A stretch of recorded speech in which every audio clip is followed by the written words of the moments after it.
Sophie had been set up on a blind date by her best friend Emma. She had been nervous all day, wondering who this mysterious man was and what he would be like. Emma had promised that he was charming, handsome, and had a great sense of humor. Before we continue, subscribe to my YouTube channel, like and share and comment. Now back to the story. Sophie arrived at the restaurant early, hoping to calm her nerves with a glass of wine.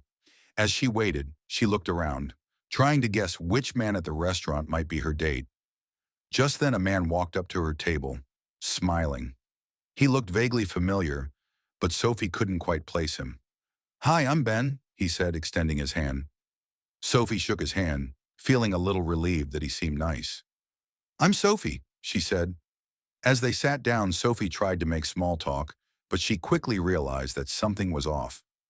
Ben seemed to be struggling to come up with anything to say, and Sophie found herself filling the awkward silence with meaningless chatter. They ordered their food and Sophie tried to keep the conversation going, asking Ben about his job, his hobbies, and his family. But no matter what she asked, he seemed to give one-word answers or mumble something unintelligible. As they ate, Sophie tried to find some common ground, but it was like pulling teeth. Ben seemed to be in his own world, lost in his own thoughts. Just then Sophie's phone rang, and she quickly excused herself to answer it. "Hey, how's the date going?" Emma asked. Sophie rolled her eyes, not wanting to admit that it was a disaster. "It's fine, I guess," she said, trying to sound optimistic. "Well, I'm glad you're having fun," Emma said, sounding oblivious to Sophie's discomfort. Sophie hung up and returned to the table, hoping that the date would be over soon. As they finished their meal, Sophie tried to come up with an excuse to leave. But before she could say anything, Ben spoke up. "I'm sorry," he said, looking at her with sad eyes. "I know this isn't going well. I'm just really nervous, and I don't know what to say." Sophie felt a pang of sympathy for him. Maybe he wasn't such a bad guy after all.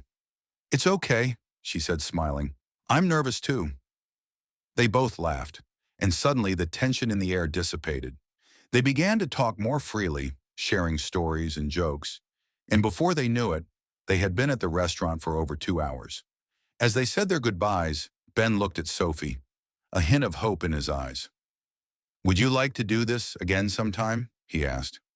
Sophie smiled, feeling a warmth in her heart. "I would like that," she said. As she walked away from the restaurant, Sophie realized that sometimes the most awkward dates could turn out to be the best ones. All it took was a little bit of honesty, a little bit of laughter, and a willingness to see beyond the awkwardness. If I like the story, please subscribe to my YouTube, like, and share and drop a comment. Thank you for watching.